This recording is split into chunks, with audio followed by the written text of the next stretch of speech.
Kapag nagmahal tayo ng isang tao, wala tayong pakialam kung ano ang edad o estado sa buhay ng taong minamahal natin. Kahit pa nga 2 taon ang tanda nila o kahit pa 20 taon, dahil ang pag-ibig ay pag-ibig. Ang tunay na pag-ibig ay hindi nasusukat sa edad. Ito ay kusang dumarating, nararamdaman at walang makapipigil, lalo na kapag puso ang nagdidikta. Ako si William Bautista at ito ang istorya ng buhay ko. Mahal na mahal ko ang asawa at ang nag-iisa kong anak na lalaki, si David. At isang pagsubok ang dumating sa akala kong maligayang buhay na walang katapusan. Masakit ang aking nakaraan dahil sa biglaang pagkawala ng aking asawa. Atake sa puso. Yun ang dahilan kaya naman ibinuhos ko lahat ng oras ko sa pagtatrabaho. Nang sa ganon ay makalimot ako. Sinabi ko din sa sarili kong hindi na ako magmamahal pa uli o makikipagrelasyon pa.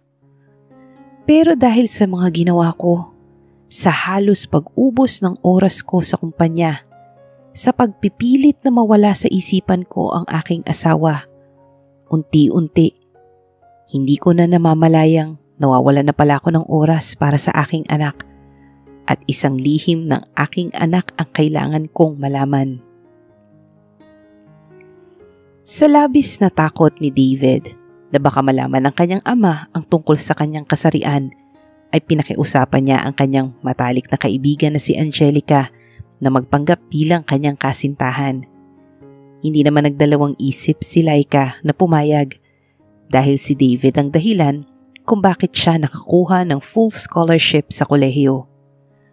Ngunit sa pananatili ni Laika sa mansyon ng Bautista, sa halip na magpanggap bilang girlfriend ni David, ay tila bumaliktad ang lahat nang una niyang makita si William Bautista, ang daddy ng kanyang matalik na kaibigan. Walang karanasan si Laika sa pakikipagrelasyon, subalit ganun na lamang ang pagkahumaling niya kay William. Paano kung sa paggising ni William ay kasiping na niya ang kasintahan ng kanyang uniko iho? Paano niya haharapin ang anak, lalo na't nalaman niyang siya ang unang lalaking nakakuha sa kasintahan nito? Angelica's point of view. Ngayon nga magkukolehiyo na ako. Kailangan ko nang maghanap ng paaralan na mapapasukan. Kaya eto, kahit nakakapagod, sinamahan ako ni nanay at tatay. Ano ba yan? Pakiramdam ko ang asim-asim ko na at amoy araw pa. Sinamahan ako ng mga magulang na maghanap dahil hindi pa talaga ako maalam magbiyahe mag-isa. Lalo na nga't sa probinsya ako nagtapos ng high school. Tapos ngayon nga, ang gusto nila ay sa syudad ako pumasok ng kolehiyo. Napakalawak pa naman ng syudad. Kakaiba naman dito. Masyado kong makapanghusgang mga tao. Makikita sa mga mata nila ang pangmamaliit sa amin. Pero wala akong pakialam sa kanila. Oo, lumaki ako sa kahirapan. Ngunit hindi yon naging hadlang sa aking pag-aaral. Pagkus, ginagawa ko pa rin itong inspirasyon para makapagtapos ako ng aking pag-aaral. Laika, pawis ka na anak ka. Magpahinga muna tayo. Halatang napagod ka sa paghahanap natin. Nakangiting wika ni nanay habang tinatapik ang likod ko gamit ang kanyang mga palad. Tamang-tama, may panaderya doon anak ko. Magmerienda muna tayo. Sige at ako'y bibili muna. Wika naman ni tatay habang tinuturo ang kinaroroonan ng panaderya. Tumakbo ako bilang pagsang-ayon sa kanilang dalawa. Napansin ko ang mga kulubot sa mukha ng aking mga magulang habang tinititigan ko sila ng malapitan. Nag-iisang anak ako, kaya sa akin lang nakatuon ang kanilang mga atensyon. Anak, may problema ba? Bumalik ang aking diwa nang marinig ko ang boses ni nanay. Hindi ko namalaya na tumutulo na pala ang luha ko. Nay, tay, pasensya na po kayo ha. Pati ang paghahanap ng paaralang papasukan ko ay naabala pa kayo. Ay anak, anong pinagsasasabi mo? Makita lang namin ni nanay na masaya ka, masaya na rin kami, okay? Kaya wag mo kaming isipin. Pagkatapos namin magmerienda, ay bumalik na rin kami sa paglalakad. Habang papalapit kami sa isang boarding house ay napansin namin ang isang lalaking estudyante na inaagaw ang kanyang bag ng 3 tambay na mga lalaki. "Hoy! Bitawan mo siya!" Nagmamadali na rin kaming lumapit ni nanay nang marinig namin ang boses ni tatay habang papalapit sa 3 lalaki. "Mag-ingat ka, Jaime!" sigaw ni nanay habang nakahawak sa aking braso. Nang makita ko ang lalaking may hawak ng bote na parang hahampasin niya sa ulo si tatay, ay agad akong lumapit sa kanila, saka mabilis na sinipa ang kamay ng lalaki. Isang martial arts trainer si tatay nung kabataan niya at isa ako sa naging estudyante niya. Elementary pa lang ako ay tinuturuan na ako ni tatay ng martial arts, kung kaya't naging madali lang sa amin na pataubin ang 3 lalaki. Bago sila tumayo ay nilapitan sila ng aking ina at saka sila hinampas ng kanyang rattan bag na daladala. "Mga hayop kayo? Hindi na kayo nahiya? Isang bata ninanakawan ninyo? Ang laki ng mga katawan ninyo? Magtrabaho kayo!"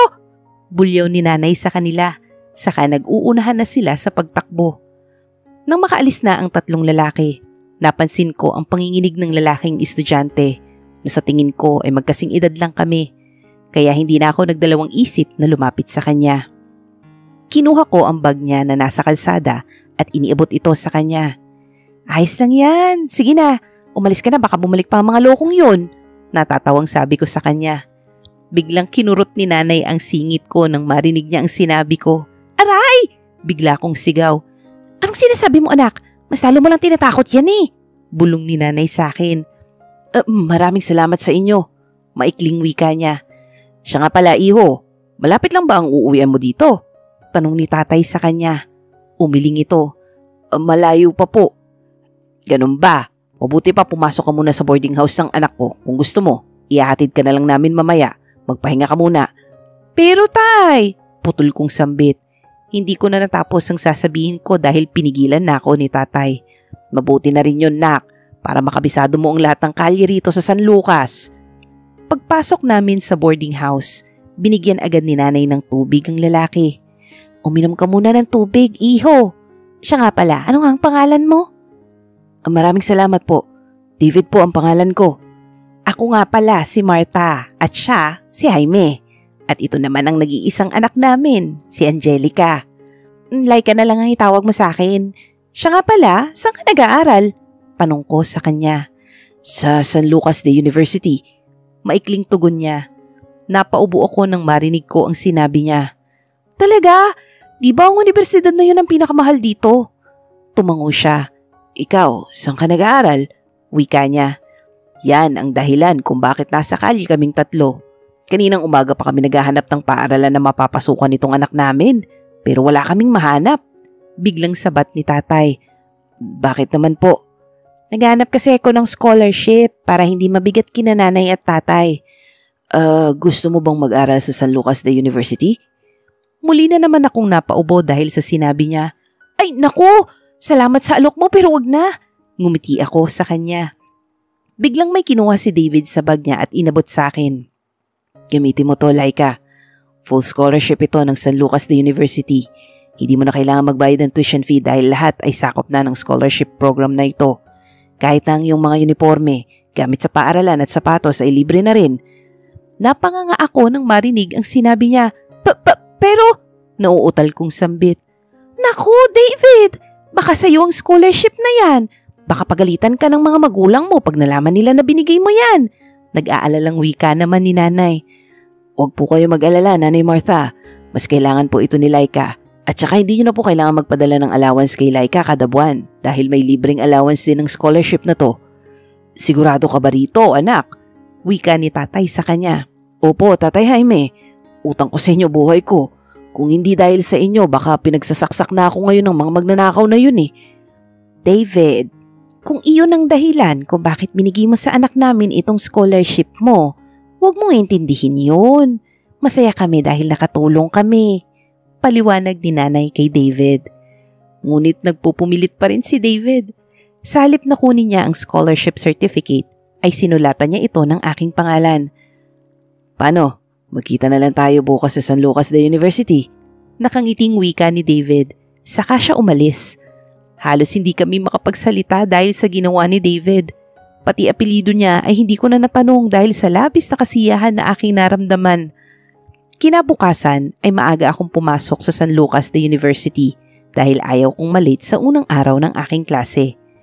Habang hinahanap ko ang aking mga subject room, ay hinahanap ko rin si David. Ngunit nabigo ako dahil hindi ko siya mahagilap. Maya-maya, mula sa lobby ng paaralan ay may narinig akong boses na nagmumula sa loob ng Student Accounts Office. All students who receive a full scholarship from the Bautista Scholarship Program are required to go to room 201. Thank you. Upang hindi ako malate, agad na akong pumunta sa room 201. Ito ang unang araw ng klase ko kaya kinakabahan ako habang papunta sa bakanting upuan. Halos hindi ko na marinig ang boses ng mga estudyante dahil sa lakas ng kabog ng dibdib ko. Hindi nagtagal ay dumating na ang in-charge sa Student Accounts Office. Welcome students! Congratulations sa inyong lahat! Alam naman natin kung gaano kahirap makapasa sa scholarship na to, right? Kaya maswerte kayo dahil isa kayo sa mga napili sa programang to. Out of 10,000 students na nag-apply, 20 lang kayo na pumasa. Napanganga ako nang marinig ang sinabi niya. Hindi ko inaakala na ganun pala kahirap makapasok sa programang to. Ngunit sa isang iglap, nakuha ko ang scholarship na to. At yun ay dahil sa isang tao na hindi ko kilala. Palihim kong pinunasan ang luha ko habang iniisip ang kabutihan ng Panginoon sa amin. Kahit kailan ay hindi niya hinayaan na maghirap ang mga magulang ko. Handa na ba kayo na makilala ang taong nagbigay sa inyo ng pagkakataon na mapabilang sa universidad na to? Pag-aanunsyo nito sa amin. Let's greet him with a warm round of applause, Mr. David Bautista, the founder of the Bautista Scholarship Program. Hindi ako makapaniwala sa aking nasaksihan. Ang nagbigay sa akin ng scholarship ay siya rin pala ang may-ari ng programang yun. Subalit ibang-iba ang David na nakilala ko kahapon sa David na kaharap ko ngayon. Lalong nagdagdagan ang kanyang kagapuhan dahil sa suot niyang puting long sleeve at blue jeans. Kitang-kita ang pagiging mayaman niya dahil sa kanyang itsura. Ang gwapo niya! Oo nga, at saka ang macho niya. Ang swerte ng magiging girlfriend niya. Bukod sa mabait at mayaman, sobrang talino na rin siguro, no? Ilan lamang sa mga papuri na naririnig ko mula sa mga estudyante na nasa likuran ko. Matapos ipinakilala sa amin ni David ay agad na rin akong pumunta sa first subject class ko. Napahinto ako sa paglalakad nang biglang may umakbay sa akin. Itutumba ko na sana ito. Buti na lang at nagsalita ito agad. Hep, relax ka lang, Laika. Ako lang to. David? Napatakip ako sa bibig ko nang banggitin ko ang pangalan niya. Ikaw pala, Sir David. I'm sorry. Nakayokong wika ako. Laika, ano nangyayari sa'yo? Ayos ka lang? Natatawang wika niya. Opo, Sir David. Ngunit mas lalo siyang tumawa. Sa halip na magsalita ay inakbayan niya lang ako habang naglalakad kami sa lobby ng university. Naramdaman ko ang pamumula ng pisngi ko dahil halos lahat ng mga mata ng estudyante ay nakatingin sa amin. Pagdating namin sa parking area ay hinila niya ako papasok sa kotse niya. Sir, saan po tayo pupunta? Ngumiti siya saka nagsalita. Laika, pwede ba wag mo kong tawaging sir? At saka magkasing edad lang tayo kaya tanggalin mo ang po at opo pag nag-uusap tayo, okay? Kinikilabutan ako sa'yo. Wala akong nagawa kundi ang sundin ang sinasabi ni David. Naguguluhan man ako, ngunit pilit ko na rin siyang iniintindi. Teka, bakit mo ko iniwi sa boarding house ko? Maya-maya ay lumabas si nanay. Oh, nandito na pala kayo. Ano pang tinatayo-tayo nyo riyan? Pumasok na kayo. David, Putol na sambit ko. Hindi ko na natapos ang aking sasabihin dahil iniwan na niya ako at nagmamadali na siyang pumasok sa loob ng boarding house ko. Laking gulat ko nang makita ko ang napakaraming ulam na niluluto ng aking ama at ina. Bakit ka pa nakatayo riyan, Laika? Hindi ka ba nagugutom? Nagtatakang wika ni tatay sa akin. Oo nga naman anak, sinabi sa amin ni David na mahirap daw ang exam ninyo kanina. Kaya naghanda kami ng paborito mong ulam bago kami umuwi ng tatay mo sa probinsya. Po? Pero... Sige na, Laika, kumain ka na. Wika ni David habang inunguya ang pagkain. Alam mo anak, si David ang bumili ng mga ito. Wika ni nanay. Dito kasi ako kumain ng almusal kanina. Maaga ka raw pumasok, sabi ni Nanay Martha. Kaya palang lusog mo dahil masarap magluto si na Tatay Jaime at Nanay Martha ng ulam. Ano? Ohoy, David, hindi ako mataba. Saway ko sa kanya, dahilan para matawa sina nanay at tatay. Pagkatapos naming kumain ng tanghalian, pumunta sina tatay at nanay sa sala kasama si David, habang ako naman ay nagliligpit ng aming pinagkainan. Hoy Laika, huwag mong galawin ang mga ulam na itinabi ni Nanay Martha ha. Akin yan, dadalhin ko yan mamaya pag uwi ko. Sigaw ni David sa akin habang nakahiga sa sofa. Narinig ko ang mga tawa ng aking mga magulang habang nakikinig sa sinasabi ni David. Masaya sina nanay at tatay sa kanilang mga ginagawa, kaya hinayaan ko na lang sila na pagsilbihan si David. Hindi ako naiinggit o nagsiselos kay David. Sa katunayan niyan ay masaya ako dahil kahit papano ay naging masaya pa rin ang aking mga magulang. Angelica's point of view. Isang gabi sa piling ng isang bilyonaryo. Hindi makapaniwala sina nanay at tatay nang malaman nilang pag-aari ni David ang scholarship program na ibinigay niya sa akin. Hindi nila akalain na ang isang mapagkumbabang binata ay isa palang mayaman. Nang dahil kay David ay halos linggo-linggo nang lumuluwas ng bayan ang aking mga magulang. Bukod sa aking monthly allowance ay binibilhan din niya ng plane tickets sina nanay at tatay. Sa katunayan nga niyan, palagi pa nga siyang sinasaway ng aking mga magulang, ngunit nagpupumilit pa rin si David. Ang lagi niyang idinadahilan ay mamimiss daw niya ang mga luto ng mga magulang ko. Hanggang sa isang araw ay may ipinagtapat sa amin si David na ikinagulat naman namin ni nanay at tatay. Tama po narinig ninyo, Nay at Tay. Hindi po ako tunay na lalaki. Na kayo kong wika ni David. David, wala kang dapat ikabahala. Ang mahalaga ay tanggap ka ng iyong mga magulang. Nakangiting wika ni nanay. Yun ang inaalala ko, Nanay Martha. Hindi pa alam ng daddy ko. Lumapit ako kay David saka tinapik ang likod niya. Bakit di mo subukang magtapat sa mami mo? Tapos hayaan mo siyang magtapat sa daddy mo? Ngunit mas lalo lang lumakas ang hagulgol ni David nang marinig niya ang sinabi ko. Wala na akong mami, Laika. 5 taong gulang pa lang ako nang mamatay siya dahil sa atake sa puso. Tapos bihira na rin kaming nagkikita ni Dad. Lagi na lang siyang busy sa kumpanya namin simula nung mamatay si Mommy. Huwag ka nang umiyak, okay? Wika ko sa kanya. Kaya ang swerte mo sa mga magulang mo, Laika. Nandyan lang sila palagi sa tabi mo sa tuwing kailangan mo sila. Kaya nga minsan, naiisip ko na aagawin ko sila sa iyo eh. Gaga! Biglang sambit ko sabay tawa naming dalawa. Naku, mga batang ito, oo. Wika ni nanay, sabay yakap sa aming dalawa ni David. Doon ko lang naintindihan kung bakit napamahal na rin kay David ang mga magulang ko sa kanya. Akala ko ay masaya na si David sa buhay niya dahil nabibili niya lahat ng gusto niya. Ngunit hindi pala.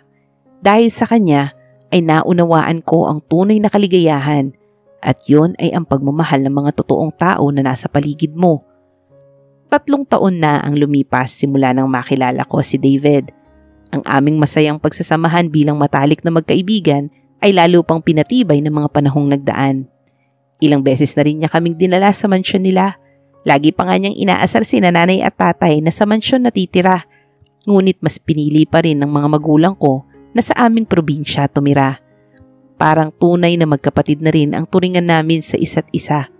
Lahat ng problema niya ay binabahagi niya rin sa amin ni nanay at tatay. At ganun din ako sa kanya. Maliban lang sa isang malaking problemang kinakaharap namin ngayon. Ano? Nilalagnat ka ba, David? Napaubo ako nang marinig ko ang sinabi ng aking best friend. Ano ka ba, Laika? Magpapanggap lang naman tayo kay Dad eh. Sasabihin ko lang sa kanya na girlfriend kita. Yun lang. Ibig mo sabihin, hindi pa alam ng daddy mo tungkol sa kabaklaan mo. Nakataas ang aking kilay habang pinapangaralan ko si David. Gaga ka talaga. Ilang beses ko nang sinabi sa'yo na hindi ko pwedeng sabihin kay Dad na bakla ako. Nako, David. Hindi ako papayag sa gusto mo. Pag-isipan mo mabuti yung mga plano mo. Kung hindi ka papayag, kina nanay at tatay ako magpapaalam. Padabog na sambit niya sa akin. Lalo akong nag-alala sa sinabi niya dahil alam kong hindi siya nagbibiro. Kaya nag-isip na ako ng idadahilan. Ano? Nag-iisip ka ba? Sa tingin mo ba papayag sila sa mga plano mo, ha? Papaluin ka lang ni tatay pag sinabi mo sa kanila yan. Pagsisinungaling ko. Hindi ako natatakot kay tatay. Mas natatakot ako kay Dad. paismid niyang sambit. Napakabrat na talaga tong baklang to, wika ko sa aking sarili. 1 buwan na lang at magpo-4th year na kami ni David. Bilang kapalit sa ginawa niya sa pamilya ko, hindi ako nagdalawang isip na pumayag sa kanyang mga plano. Bahala na, ani ko sa sarili. O na, payag na ako. Napatalon si David nang marinig niya ang sinabi ko. Salamat, Laika. Alam ko namang hindi mo ako matitiis eh. Lumapit siya sa akin, sa kanya ako niyakap. Susunduin kita bukas sa boarding house, okay? Ano? Bukas na agad? Tumango siya sa akin. Yes, dahil bukas uuwi si Dad sa mansyon. Every Saturday lang siya umuwi, kaya bukas ay ipapakilala kita sa kanya. Gets? Kinabukasan, bago pa man ako bumangon, ay narinig ko na ang busina ng sasakyan ni David. May duplicate key si David sa boarding house ko kaya hindi ko na siya pinagbuksan ng pinto. Hinayaan ko siyang buksan niya ang pinto. Angelica, anong ginagawa mo? Lumapit siya sa akin tapos sinampas niya ako ng unan. Ano ba, David? Inaantok pa ako eh. Ayaw mong bumangon, ha? Bubusan kita ng tubig. Sige. O na! Pagkatapos kong magbihis, lumabas na ako ng kwarto. Seryoso ka ba, Laika, ha? Bulalas niya sa akin. Ano na naman ang problema mo, David? Magsuklay ka, Laika. Magbihis ka ng damit pang babae. Na-high blood na ako sa'yo, Angelica. Hindi ako sanay na maglagay ng mga kolorete sa aking muka, kaya si David na ang nag-ayos sa akin. Nanginginig na ang aking buong katawan habang hinihintay namin ang pagbaba ng daddy ni David. Matagal na kaming magkaibigan, subalit ni minsan may di ko pa nakikita ng personal ng daddy niya. David, natatakot ako. Baka mabuking tayo ng daddy mo. Wika ko sa kanya. Tumigil ka nga, Laika. Pati ako nininervous sa'yo eh. Baka sa boses ni David ang pagkabalisa na mas lalo kong ikinabahala. Nakakatakot ba daddy mo? Tumango si David. Slight? Sinapak ko siya sa batok. Anong slight pinagsasasabi mo? Akala ko ba mabait ang daddy mo, David? Napatakip ako bigla sa bibig ko nang makarinig ako ng mga yabag mula sa hagdan. Nanginginig na naman ang mga tuhod ko habang pinapakinggan ko ang mga yabag niya papalapit sa amin. Pwede bang relax ka lang, Laika? Mahalata tayo ni Dad dahil sa ginagawa mo eh. Napalunok ako ng laway nang makita ko ang mukha ng daddy ni David. My God, David! Bakit di mo sinabi sa akin na ganito pala kagwapo daddy mo? Napatili ako sa aking sarili dahil sa kagwapuhan nito. Marami na akong nakitang gwapo sa campus namin. Pero kakaiba sa akin ang karisma ng daddy ni David. Dad, siya po si Laika, fiancé ko. Bumalik ang diwa ko nang marinig ko ang sinabi ni David. Anong fiancé pinagsasasabi mo, David? Girlfriend lang ang pinag-usapan natin kahapon na. Biglang sambit ko sa aking sarili. Mas lalo akong kinikilabutan nang niyakap ako patalikod ni David. Palihim ko siyang siniko para tanggalin ang pagkakayakap niya sa akin. Ano ka ba, Laika? Ngumiti ka para hindi tayo mahalata ni Dad. Bulong nito sa akin. Good for you, son. Wika ng daddy ni David habang ang mga kamay ay nasa loob ng kanyang bulsa. Pati boses ng daddy ni David ang sarap sa tenga. Bagay na bagay ang boses niya sa laki at tikas ng kanyang katawan. Nawala ang pag-aalala ko nang marinig ko ang boses nito. Are you okay, Iha? Wika niya sa akin. Bigla akong nanlumo nang marinig ko na tinawag niya akong Iha. Sa bagay, magkaedad lang naman kami ng anak niya. Singhal ko sa aking sarili. Magandang umaga po, Tito. Putol kong sambit. Sweetie pie naman eh. Anong titong sinasabi mo? Di ba sabi ko sa'yo, practice calling him daddy? Yak, David, kinikilabutan ako sa'yo. Anong sweetie pie pinagsasasabi mo? Sigaw ng isip ko. Gusto kong gulpihin si David. Buong buhay ko, hindi ko pa nararanasan na may tumawag ng sweetie pie sa akin. Lalo na't nanggagaling pa sa kaibigan ko. O nga naman, Iha. You can also call me Dad. Mabuti na rin yung masasanay ka. Seryosong wika ng daddy ni David sabay talikod. Puting sando at Hawaiian short lang ang suot ng dad ni David. Kaya kitang-kita ang makukurba niyang mga muscles. Lalo na yung mga muscles sa likod ng balikat niya. Hindi halata sa mukha niya at katawan na may 21 years old na siyang anak. Hindi ko alam kung bakit sa tuwing magtatama ang aming mga mata at tila may kumukurot sa loob ng dibdib ko. Habang nag-uusap si David at ang daddy niya sa dining area, ay tahimik lang ako nakaupo sa sofa nila. Nasa harap lang ng living area ang kusina nila, kaya kitang-kita ko ang mukha ng daddy ni David. Sa hindi inaasahang pagkakataon ay muli na namang nagtama ang aming paningin. Gusto ko sumigaw dahil sa sobrang kilig na nararamdaman ko na pilit kong pinipigilan. My God! Anong nangyayari sa akin? Ito kayang kinukwento sa akin ni David na love at first sight? Naku po, wag naman sana. Napasampal ako bigla sa pisngi ko dahil sa mga walang kabuluhang naiisip ko. Sa halip na tingnan ko siya, itinuon ko na lang ang aking atensyon sa mga decoration sa loob ng sala ng mansyon. San kaya hahantong ang pagpapanggap namin ni David? Paano na lang kung malaman